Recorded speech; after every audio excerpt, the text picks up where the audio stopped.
अस्सलामुअलैकुम। आज मैं आपको पढ़ाई में दिल लगाने के तरीके बताऊंगा। उससे पहले मेरा चैनल सब्सक्राइब करें, घंटी का बटन दबाएं ताकि मेरी वीडियोस को सबसे पहले मिलती रहे। तो दोस्तों, तालीम इल्मों पर तालीम का दबाव हमेशा से रहा है। दिमाग को चौकस रखने के लिए कुछ तरीके अपनाए जा सकते हैं। सबसे पहला तरीका है कि खड़े हो जाएं। इससे सुस्ती खत्म हो जाती है और दिमाग पर भी अच्छा असर होता है। दूसरे नंबर पर तरीका है कि खुद को जिम्मेदार बना लें, क्योंकि हम बाकी काम तो जिम्मेदारी से करते हैं मगर पढ़ाई में हम ऐसा नहीं करते। तीसरा तरीका है अच्छी खुराक।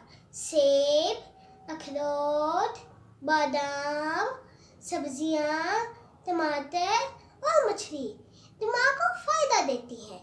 मजीद मशवरा डॉक्टर से किया जा सकता है।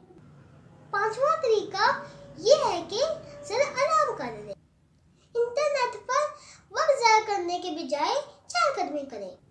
घर वालों या फिर अच्छे दोस्तों से गपशप करें ताकि दिमाग को आराम का मौका मिले।